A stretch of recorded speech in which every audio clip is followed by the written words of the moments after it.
यह कहानी है चित्तौड़ के तेजस्वी और प्रतापी महाराजा रावल रतन सिंह और 7 समुद्रों पार सिंहल द्वीप की अनुपम सुंदरी राजकुमारी पद्मिनी की। उनके प्रेम की लौ इतनी प्रखर थी कि उसने भाग्य के कठोर चक्र को भी चुनौती देने का साहस किया। मेवाड़ का गौरव, चित्तौड़गढ़ का दुर्ग, यह केवल पत्थरों से बना एक किला नहीं था, बल्कि राजपूतों की आन बाण और शान का जीवंत प्रतीक था। इसकी विशाल अभेद्य दीवारें और दुर्गम प्राचीरें हर महत्वाकांक्षी आक्रमणकारी के लिए एक दुष्कर चुनौती प्रस्तुत करती थीं। इस गौरवशाली साम्राज्य के सिंहासन पर विराजमान थे रावल रतन सिंह। वे केवल अपनी अदम्य वीरता और युद्ध कौशल के लिए ही नहीं विख्यात थे, बल्कि अपनी प्रजा के प्रति उनके गहरे प्रेम, न्यायपूर्ण शासन प्रणाली और कला तथा ज्ञान के प्रति उनके सम्मान के लिए भी उनकी कीर्ति दूर दूर तक फैली हुई थी। वे शस्त्र विद्या में जितने पारंगत थे, उतने ही शास्त्रों के भी गहरे अध्येता थे। एक न्यायपूर्ण और पराक्रमी राजा के रूप में उनकी ख्याति समस्त आर्यावर्त में गूंजती थी। धरती के दूसरे छोर पर 7 सागरों के पार एक रमणीय द्वीप था, जिसे प्राचीन काल में सिंहल द्वीप के नाम से जाना जाता था, आज का श्रीलंका। यह द्वीप अपनी अतुलनीय प्राकृतिक सुंदरता के लिए जग प्रसिद्ध था। यहाँ हरे भरे सघन वन थे, कल कल करते झरने बहते थे और इसकी धरती से ऐसे अद्वितीय रत्न निकलते थे जो इसकी समृद्धि का प्रतीक थे। इसी स्वर्गिक द्वीप की राजकुमारी थीं पद्मिनी, जिनका नाम ही कमल के फूल की पवित्रता और सौंदर्य का प्रतीक था। उनके रूप लावण्य की उपमा देना असंभव था। ऐसा प्रतीत होता था मानो स्वयं विधाता ने उन्हें गढ़ने में अपनी समस्त कला और कल्पना उड़ेल दी हो। पद्मिनी केवल बाहरी रूप से ही सुंदर नहीं थीं, वे बुद्धिमत्ता, कला प्रेम और गहन धर्म परायणता का भी अद्भुत संगम थीं। उन्हें संगीत की गहरी समझ थी, वे काव्य रचना में निपुण थीं और आश्चर्यजनक रूप से उन्हें शस्त्र विद्या का भी गूढ़ ज्ञान था, जो उस युग की राजकुमारियों में दुर्लभ था। यह कहानी मुख्य रूप से 1540 में मलिक मोहम्मद जायसी द्वारा लिखी गई महाकाव्य कविता पद्मावत पर आधारित है। कथा के अनुसार रावल रतन सिंह को राजकुमारी पद्मिनी के अलौकिक सौंदर्य के बारे में एक अद्भुत स्रोत से पता चला। एक बोलता हुआ तोता जिसका नाम हीरामणि था। हीरामणि मूल रूप से गागरोण का था और उसे किसी ने रावल रतन सिंह को भेंट किया था। इस तोते ने पद्मिनी के सौंदर्य का ऐसा सजीव और मोहक वर्णन किया कि रावल रतन सिंह उसकी बातों से मंत्रमुग्ध होकर स्वयं सिंहल द्वीप जाने का दृढ़ संकल्प कर बैठे, ताकि वे उस अद्वितीय सुंदरी का हाथ जीत सकें। रावल रत्न सिंह ने एक लंबी और जोखिम भरी यात्रा पर निकल पड़े। सिंहल द्वीप पहुंचने के बाद उन्हें पद्मिनी को अपनी रानी बनाने के लिए कई चुनौतियों का सामना करना पड़ा। विभिन्न वृत्तांतों के अनुसार उन्होंने पद्मिनी का हाथ स्वयंवर में या किसी प्रतियोगिता में जीतकर प्राप्त किया। रावल रतन सिंह कई वर्षों तक सिंहल द्वीप में रहे और अंततः पद्मिनी को अपनी रानी बनाकर चित्तौड़ वापस लौटे। उनके आगमन पर चित्तौड़ में खुशियों का माहौल छा गया। पद्मिनी अपनी बुद्धिमत्ता, नम्रता और अद्वितीय सौंदर्य से शीघ्र ही चित्तौड़ की प्रजा और महल के सदस्यों के दिलों पर राज्य करने लगी। रावल रत्न सिंह और पद्मिनी का प्रेम चित्तौड़ की राजसी कथाओं में एक नया अध्याय बन गया। रावल रत्न सिंह और पद्मिनी का जीवन सुखमय चल रहा था, जब तक कि नियति ने एक नया मोड़ नहीं लिया। पद्मिनी के दल में एक विद्वान और तंत्र मंत्र का झांता ब्राह्मण था, जिसका नाम राघव चेतन था। वह अपनी विद्वत्ता के लिए प्रसिद्ध था, लेकिन उसके मन में पद्मिनी के प्रति अनुचित भावनाएं जागृत हो गईं। वह पद्मिनी के सौंदर्य पर मोहित हो गया था और उसे गलत इरादों से देखने लगा था। जब रावल रत्न सिंह को राघव चेतन के अनुचित आचरण और पद्मिनी के प्रति उसकी आसक्ति का पता चला, तो एक राजा के रूप में उन्होंने इसे अपनी रानी और राज्य के सम्मान के विरुद्ध पाया। क्रोधित होकर उन्होंने राघव चेतन को चित्तौड़ से निष्कासित कर दिया। अपमानित और प्रतिशोध की अग्नि में जलता हुआ राघव चेतन, जिसने अपनी मातृभूमि से निष्कासन का दंश झेला था, चित्तौड़ और विशेषकर रावल रत्न सिंह से बदला लेने पर आमादा हो गया। वह जानता था कि रावल रत्न सिंह की सबसे बड़ी कमजोरी क्या हो सकती है, उनकी रानी पद्मिनी। अपमानित राघव चेतन भटकते हुए दिल्ली सल्तनत की राजधानी दिल्ली पहुंचा।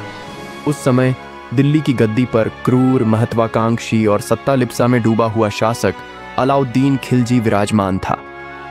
अलाउद्दीन अपनी बर्बर विजयों, असीमित धन की लालसा और किसी भी अद्वितीय या सुंदर वस्तु को बलपूर्वक हथियाने की अपनी प्रवृत्ति के लिए कुख्यात था। राघव चेतन ने अपनी विद्वत्ता, वाक्पटुता और धूर्तता का प्रयोग कर अलाउद्दीन के दरबार में शीघ्र ही अपना स्थान बना लिया। उसने सुल्तान का विश्वास जीता और उसके अंतरंग सलाहकारों में शामिल हो गया। एक दिन जब अलाउद्दीन अपनी हालिया विजय गाथाओं का बखान कर रहा था और अपने शक्ति प्रदर्शन में लीन था, तभी राघव चेतन ने बड़े ही रहस्यमय और सुनियोजित ढंग से राजकुमारी पद्मिनी के अनुपम सौंदर्य का जिक्र छेड़ दिया। उसने जानबूझकर ऐसे शब्दों का चुनाव किया जो सुल्तान के मन में कौतूहल और वासना जगा सकें। उसने अलाउद्दीन से कहा कि उसने अपने जीवन काल में और न ही कहीं सुना है, ऐसा अद्वितीय सौंदर्य कहीं और विद्यमान नहीं है।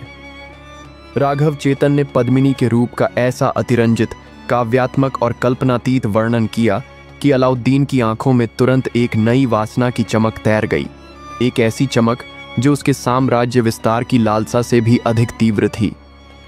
राघव चेतन ने अपने शब्दों से पद्मिनी का एक ऐसा चित्र खींचा जो अलाउद्दीन के मन में गहरा उतर गया। उसने कहा, सुल्तान आजम, आपने निश्चित रूप से दुनिया की कई खूबसूरत औरतें देखी होंगी, लेकिन पद्मिनी के रूप के आगे तो उनकी चमक फीकी पड़ जाती है।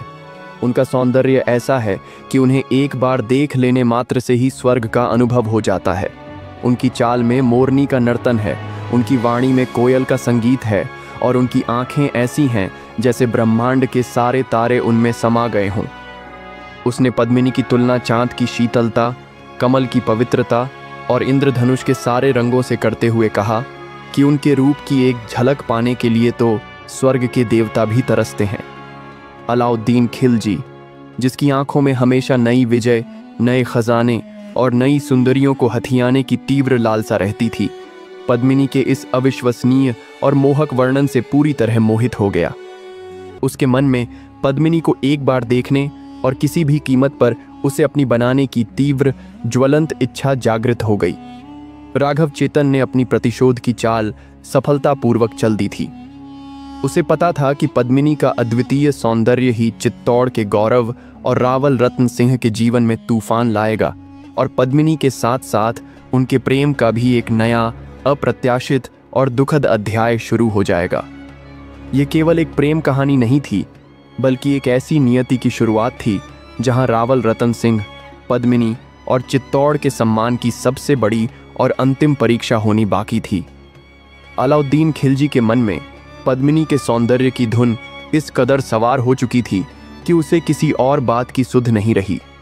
चित्तौड़, जो दिल्ली से मीलों दूर था और जिसकी भव्यता तथा अदम्य साहस की कथाएं भी अलाउद्दीन के कानों तक पहुंची थीं, अब उसकी आंखों का कांटा बन गया। उसे पद्मिनी को हासिल करने के लिए चित्तौड़ को जीतने के अलावा और कोई रास्ता नहीं दिख रहा था। लेकिन चित्तौड़ पर सीधे आक्रमण करना इतना आसान नहीं था। रावल रतन सिंह की वीरता, उनके कुशल योद्धा और चित्तौड़गढ़ की अभेद्य दीवारें अलाउद्दीन को भली भांति झांक थीं। उसने सोचा कि यदि वह सीधे युद्ध करेगा तो उसे भारी नुकसान उठाना पड़ सकता है और विजय भी संदिग्ध हो सकती है। इसलिए उसने कूटनीति और धोखे का सहारा लेने का निर्णय किया, एक ऐसा मुखौटा जिसके पीछे उसकी असली कपटपूर्ण मंशा छिपी थी। अलाउद्दीन ने एक विशाल सेना तैयार की और चित्तौड़ की ओर कूच कर दिया। उसने किले के चारों ओर घेरा डाल दिया, लेकिन यह घेरा केवल युद्ध की तैयारी का प्रदर्शन नहीं था, बल्कि एक मनोवैज्ञानिक दबाव बनाने की चाल भी थी। उसने रावल रत्न सिंह को एक संदेश भेजा। संदेश में उसने कहा कि वह युद्ध के लिए नहीं, बल्कि पद्मिनी के अद्वितीय सौंदर्य को देखने की एक प्रबल इच्छा के साथ आया है। उसने दावा किया कि वह पद्मिनी को बहन समान मानकर केवल एक झलक देखना चाहता है और इसके बदले में वह चित्तौड़ के साथ मित्रता का हाथ बढ़ाएगा, यहाँ तक कि दिल्ली वापस लौट जाएगा और भविष्य में कभी चित्तौड़ को परेशान नहीं करेगा। इस समय इतिहासकार अमीर खुसरो भी अलाउद्दीन खिलजी के साथ चित्तौड़ अभियान में मौजूद थे। रावल रतन सिंह को अलाउद्दीन की नीयत पर गहरा संदेह हुआ। एक राजपूत राजा कभी भी अपनी रानी को किसी बाहरी व्यक्ति, विशेषकर एक आक्रांता को दिखाने की कल्पना भी नहीं कर सकता था। यह उनके सम्मान और मर्यादा के विरुद्ध था। उन्होंने अलाउद्दीन के प्रस्ताव को दृढ़ता से अस्वीकार कर दिया। उन्होंने कहा कि राजपूत अपनी रानियों का दर्शन किसी को नहीं कराते और यदि सुल्तान युद्ध चाहता है तो वे तैयार हैं। अलाउद्दीन हालांकि यह उम्मीद कर रहा था, फिर भी उसने हार नहीं मानी। वह अपनी धूर्तता में माहिर था। उसने एक और चाल चली। उसने संदेश भेजा कि यदि पद्मिनी की सीधी झलक नहीं दिखाई जा सकती तो वह दर्पण में ही उनकी परछाई देखकर संतुष्ट हो जाएगा। उसने यह भी कहा कि यह उसकी अंतिम इच्छा है और यदि यह भी पूरी नहीं हुई तो वह चित्तौड़ पर भीषण आक्रमण कर देगा, जिससे अपार रक्तपात होगा। रावल रतन सिंह धर्म संकट में पड़ गए। एक ओर राजपूतों की आन बान शान थी तो दूसरी ओर हजारों निर्दोष लोगों की जान और युद्ध की विभीषिका। दरबारियों और मंत्रियों के साथ लंबी मंत्रणा हुई। कुछ मंत्रियों ने तर्क दिया कि दर्पण में परछाई देखने में कोई बहुत बड़ी हानि नहीं है, खासकर जब इससे इतने बड़े युद्ध को टाला जा सकता हो। पद्मिनी स्वयं भी इस चर्चा को सुन रही थीं। वे जानती थीं कि सुल्तान की नीयत साफ नहीं है, लेकिन उन्होंने अपने पति और राज्य के प्रति अपने कर्तव्य को समझा। उन्होंने रावल रतन सिंह से कहा कि यदि उनकी एक परछाई देखने से युद्ध टल सकता है और प्रजा का जीवन बच सकता है तो वे इसके लिए तैयार हैं, बशर्ते यह सम्मान और मर्यादा के दायरे में हो। रावल रतन सिंह ने भारी मन से अलाउद्दीन के प्रस्ताव को स्वीकार कर लिया, लेकिन अपनी शर्तों पर। अलाउद्दीन को किले के अंदर तक आने की अनुमति दी गई, लेकिन केवल उतनी ही दूरी तक जहां से दर्पण की व्यवस्था की जा सके। यह सुनिश्चित किया गया कि पद्मिनी को कोई सीधा देख न सके। महल में एक विशेष कक्ष तैयार किया गया।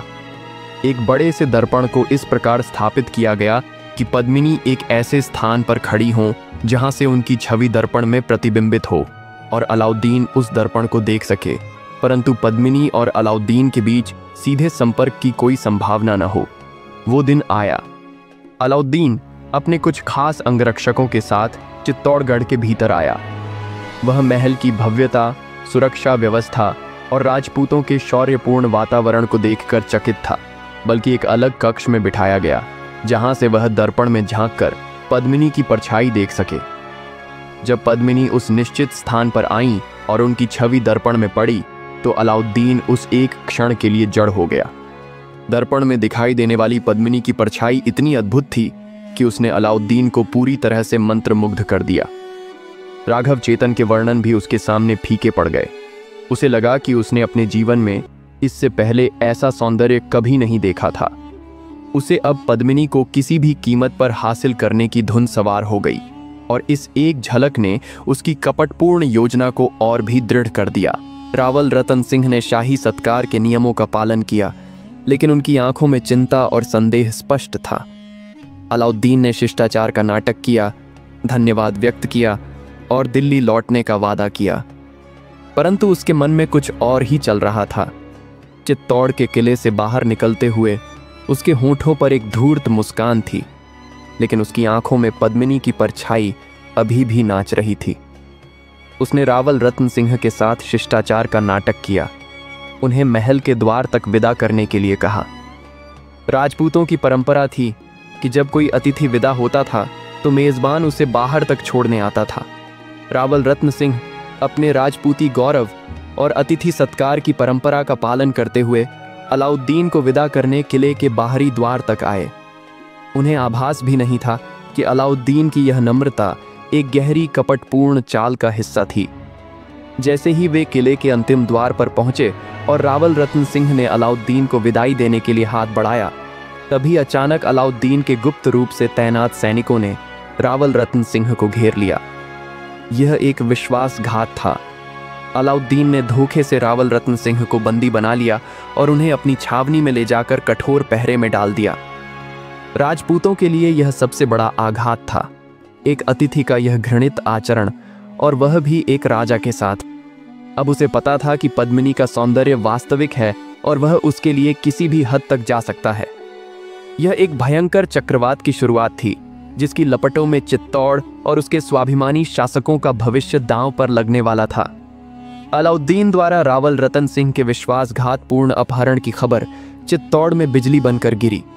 रानी पद्मिनी राजा की अनुपस्थिति में इस विकट परिस्थिति को कैसे संभाले, यह एक बड़ा प्रश्न था।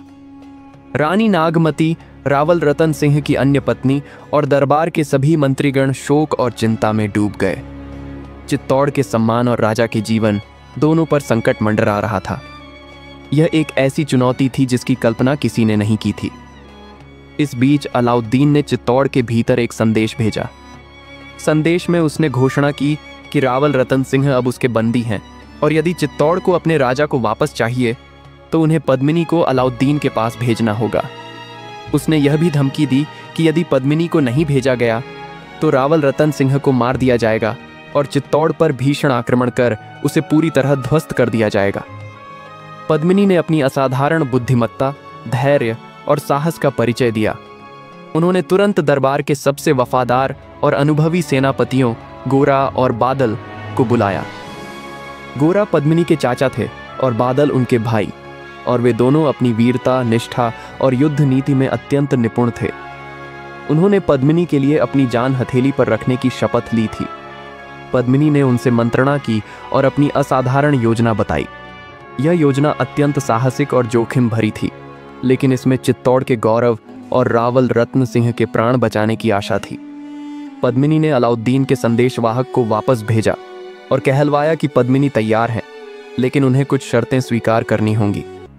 उन्होंने कहा कि पद्मिनी अपने साथ अकेली नहीं आएंगी, बल्कि अपनी 700, कुछ वृत्तांतों में 1600 दासियों और सहेलियों के साथ आएंगी, क्योंकि राजघराने की रानियां अकेले यात्रा नहीं करती। प्रत्येक दासी एक पालकी में आएगी। अलाउद्दीन, जो पद्मिनी को पाने के लिए अधीर था, इस बात पर तुरंत सहमत हो गया। उसने सोचा कि इतनी दासियां मिलना भी उसके लिए एक अतिरिक्त लाभ होगा। अगले दिन चित्तौड़ किले से पालकियों का एक लंबा काफिला निकला। हर पालकी को सावधानी से सजाया गया था और ऐसा लग रहा था मानो प्रत्येक में एक शाही दासी बैठी हो। लेकिन इन पालकियों के भीतर दासियां नहीं थीं, बल्कि चित्तौड़ के सबसे बहादुर और निडर योद्धा छिपे हुए थे, जो राजपूत वेशभूषा में तलवारों और ढालों के साथ तैयार बैठे थे। सबसे आगे वाली पालकी में पद्मिनी स्वयं नहीं थी, बल्कि एक अन्य वीर योद्धा भेष बदल कर बैठे थे, जबकि गोरा और बादल ने इस गुप्त सेना का नेतृत्व संभाला था। यह काफिला अलाउद्दीन की छावनी की ओर बढ़ा। अलाउद्दीन के सैनिक, जो सुंदर दासियों के आने की उम्मीद कर रहे थे, निश्चिंत थे और उन्होंने पालकियों को अंदर आने दिया।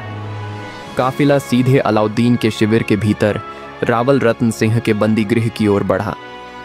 जब पालकियों का काफिला रावल रत्न सिंह के बंदी गृह के पास पहुंचा तो एक पूर्व निर्धारित संकेत पर पालकियों के भीतर से राजपूत योद्धा तेजी से बाहर निकले। यह अलाउद्दीन और उसकी सेना के लिए एक पूरी तरह से अप्रत्याशित हमला था। राजपूत योद्धा जय एकलिंग जी और जय भवानी के नारों के साथ दुश्मन पर टूट पड़े। गोरा और बादल ने अपनी वीरता का अद्भुत प्रदर्शन किया। उन्होंने अलाउद्दीन के शिविर में कहर बरसा दिया। उनका मुख्य लक्ष्य था रावल रत्न सिंह को मुक्त कराना। चारों ओर तलवारें चमकने लगीं, युद्ध का कोलाहल गूंज उठा। अलाउद्दीन की सेना अप्रस्तुत थी और अचानक हुए इस हमले से भ्रमित हो गई।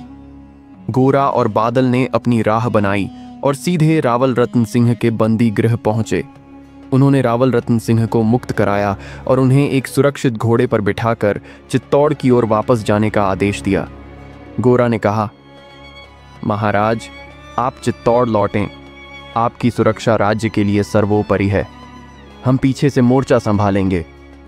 रावल रत्न सिंह भारी मन से वहां से निकल पड़े, क्योंकि उन्हें पता था कि गोरा और बादल अपनी अंतिम सांस तक लड़ेंगे ताकि वे सुरक्षित निकल सकें। यह एक भीषण और असमान युद्ध था। गोरा और बादल जानते थे कि वे अलाउद्दीन की विशाल सेना का पूरी तरह से सामना नहीं कर सकते। उनका उद्देश्य केवल रावल रतन सिंह को सुरक्षित निकालना और अलाउद्दीन को जितना हो सके उतना नुकसान पहुंचाना था। गोरा अपनी वृद्धावस्था के बावजूद सिंह की भांति लड़े। उन्होंने अलाउद्दीन की सेना के कई प्रमुख योद्धाओं को मौत के घाट उतार दिया। उनकी तलवार बिजली की तेजी से चलती थी और वे हर दिशा से आने वाले हमलों का जवाब दे रहे थे। बादल, जो युवा और तेजस्वी थे, अपने चाचा के साथ कंधे से कंधा मिलाकर लड़ रहे थे। यह युद्ध भूमि राजपूतों के अदम्य साहस और सर्वोच्च बलिदान की गवाह बनी। गोरा ने अपनी अंतिम सांस तक मातृभूमि और सम्मान की रक्षा की।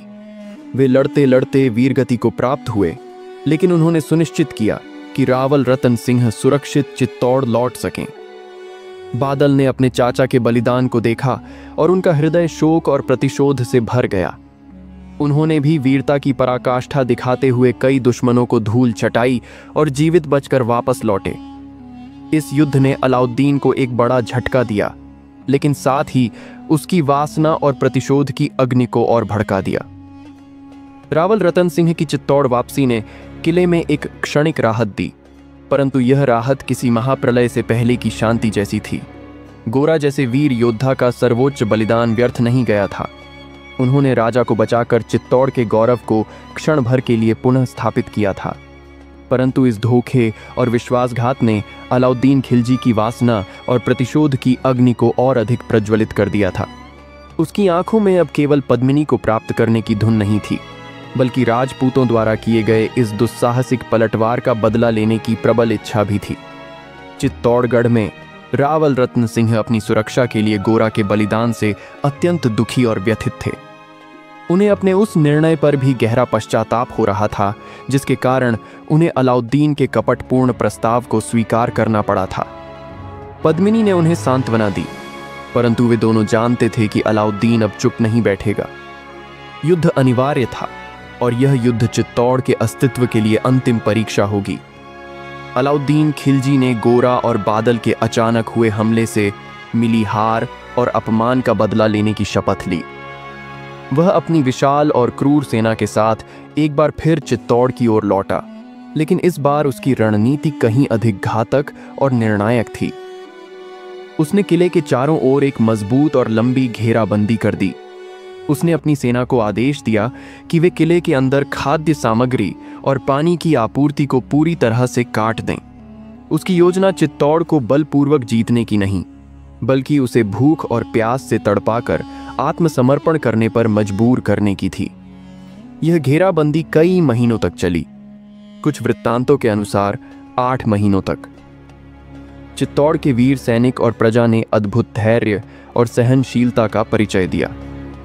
किले के भीतर सीमित मात्रा में मौजूद अन्न और जल का प्रयोग अत्यंत सावधानी और मितव्ययिता से किया जा रहा था।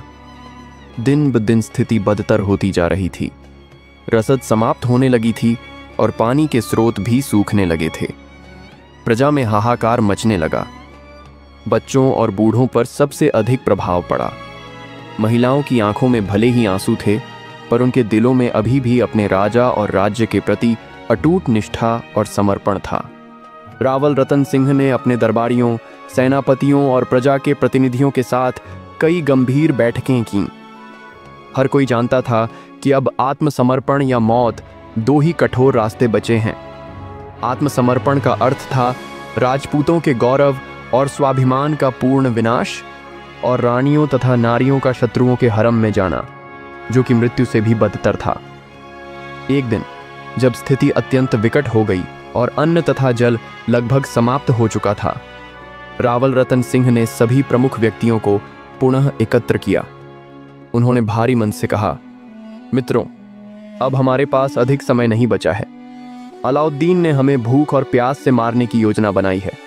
हम इतने दिनों तक डटे रहे, लेकिन अब अन्न और जल लगभग समाप्त हो चुका है। ऐसे में हमारे पास 2 ही विकल्प हैं। या तो हम आत्मसमर्पण कर दें, जो राजपूतों की सदियों पुरानी परंपरा और गौरव का अपमान होगा, या फिर उनकी आवाज में असीम पीड़ा थी। तभी रानी पद्मिनी स्वयं दरबार में उपस्थित हुईं। उनका चेहरा शांत और दृढ़ था।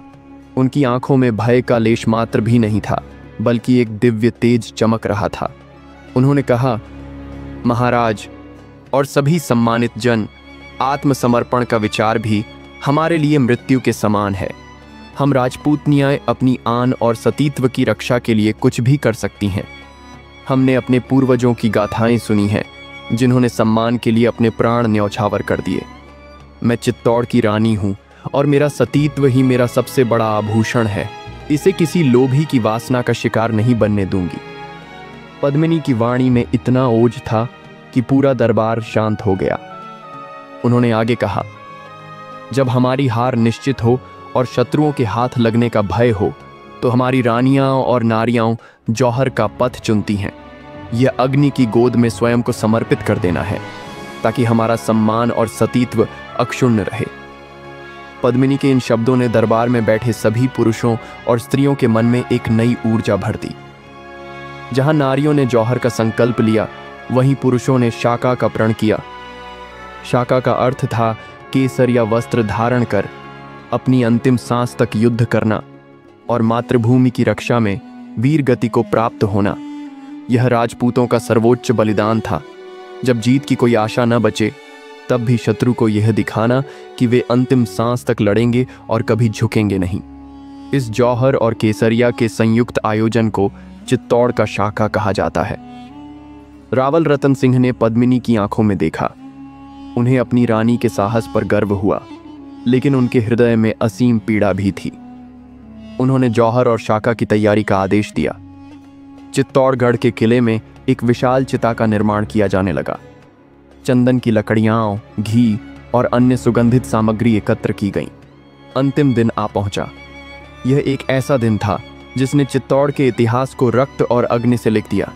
किले के भीतर हजारों राजपूत नारियां, जिनमें पद्मिनी, नागमती और अन्य रानियां भी शामिल थीं, जौहर की तैयारी के लिए एकत्र हुईं। पद्मिनी के नेतृत्व में लगभग 1600 अन्य महिलाओं ने जौहर किया। वे सभी अपने अपने राजसी वस्त्र और आभूषण पहनकर तैयार थीं, मानो किसी शुभ विवाह के लिए जा रही हों। उनके चेहरों पर भय नहीं, बल्कि एक अदम्य दृढ़ता और अपने सतीत्व की रक्षा का संकल्प स्पष्ट था। पद्मिनी ने चिता के सामने खड़ी होकर देवी मां का आह्वान किया। उनकी वाणी में एक अद्भुत शांति और शक्ति थी। हजारों नारियों ने जय भवानी के उद्घोष के साथ पद्मिनी का अनुसरण किया। एक एक करके वे सभी नारियां अपनी आन और सतीत्व की रक्षा के लिए उस विशाल अग्निकुंड में समाहित होती चली गईं। धुआं और लपटें आकाश को छूने लगीं और चित्तौड़ की हवा में उनके पवित्र बलिदान की गाथा गूंज उठी। यह जौहर का सबसे बड़ा और हृदय विदारक दृश्य था, जिसने राजपूतों के सम्मान की रक्षा की। किले के बाहर अलाउद्दीन की सेना ने धुआं और लपटें देखीं, लेकिन उन्हें इसका अर्थ समझ नहीं आया। वे इसे कोई धार्मिक अनुष्ठान या जश्न समझ रहे थे। जौहर के बाद रावल रतन सिंह और उनके सभी वीर सैनिक केसरिया वस्त्र धारण कर रणभूमि में उतरे। उनकी आंखों में अब हार का डर नहीं था, बल्कि बदला लेने और सम्मान के लिए मर मिटने का संकल्प था। उन्होंने किले के द्वार खोल दिए और हर हर महादेव तथा जय राजपूताना के नारों के साथ अलाउद्दीन की सेना पर टूट पड़े। यह एक ऐसा आक्रमण था जिसने अलाउद्दीन की सेना को स्तब्ध कर दिया। राजपूतों ने अद्भुत शौर्य का प्रदर्शन किया। उन्होंने कई गुना बड़ी सेना को भारी क्षति पहुंचाई। रावल रतन सिंह ने स्वयं वीरता की पराकाष्ठा दिखाते हुए शत्रु सेना के कई प्रमुख योद्धाओं को मौत के घाट उतारा। यह युद्ध कुछ क्योंकि संख्या बल में राजपूत बहुत कम थे। रावल रतन सिंह ने अंतिम सांस तक युद्ध किया और अंततः वीरगति को प्राप्त हुए, अपनी मातृभूमि और अपनी रानी के सम्मान की रक्षा करते हुए। चित्तौड़ का किला अंततः अलाउद्दीन खिलजी के हाथों में आ गया। अलाउद्दीन खिलजी ने 25 अगस्त 1303 को चित्तौड़गढ़ पर कब्जा कर लिया, परंतु उसे पद्मिनी नहीं मिली। उसे केवल जली हुई राख और राजपूतों के अदम्य साहस की निशानी मिली। यह एक खाली विजय थी, जहां उसने एक राज्य तो जीता, लेकिन एक आत्मा को भी नहीं छू सका। पद्मिनी का जौहर और रावल रतन सिंह का शाका राजपूत इतिहास में सम्मान और बलिदान की सबसे बड़ी गाथा बन गया।